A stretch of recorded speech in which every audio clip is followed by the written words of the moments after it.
سلامونه دوستانو، بیا هم یو بد خبر.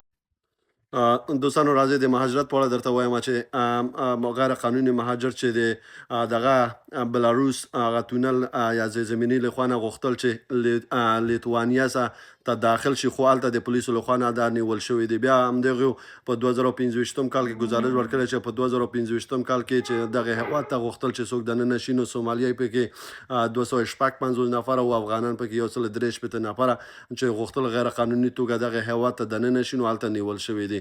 نو دغسې حالاتو څخه ځان وساتئ دوستانو. دغه قاچاقبران تاسو نه پیسې اخلي او همیشه ما دا ویډیو جوړ کړی دی. دا قاچاقبران ډېر ظالمان دي او دوی نه غواړي چې ستاسو بچیان په داسې اسانۍ باندې چېرته غواړي چې دوی راشي په لاره کې زورۍ په لاره کې وروره ورسره بد چلندونه کوي، ډوډۍ ورته نه ورکوي، اوبه ورته نه ورکوي او تاسو نه هلته پیسې غواړي. نو هغې د خطره که چېرته راځئ نو قانوني ډول راشئ، ټکټ وکړئ، ویزه واخلئ، پاسپورټ واخلئ، هغې نه وروسته په تیاره کې راشئ.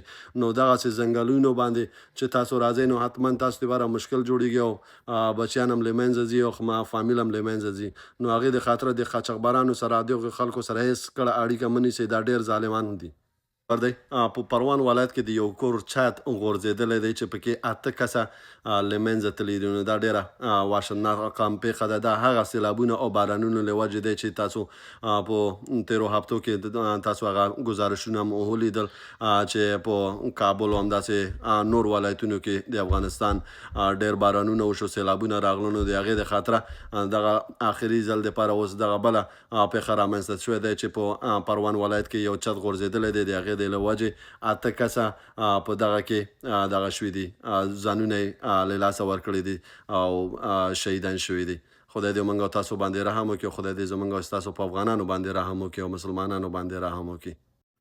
او بیا په وروستیو کې درته وایم چې امارات هم دغه سره هغه خلکو سره د سیلاب ځپلو او زلزله ځپلو او هغه خلک چې په دې 13 هفتو کې د بارانونو د سیلابونو له وجې مرګ ژوبله ورته واغوښته، مالي او جاني زیانونه ورته واغوښته. هم امارات هم په هند غوندې دغه 94 تنه دغه کومکونه یې وکړل چې هغه کومکونه په دې کې شامل دي چې خیمه به مو وي، وروره خوراکي توکي به مو وي، طبي مرستې به هم پکې شامل وي. نو دغه هغو خلکو دپاره دغه وشو چې هغې اوس زیان یې لیدلی دی په دې وروستیو کې. هغوی ته مرګ ژوبله او همداسې کورونه یې خراب شوي دي، کورونه بې ځایه شوي دي. نو د هغې د خاطره امارات هم هغوی سره دغه کومک ارسال کړی د افغانستان حکومت ته.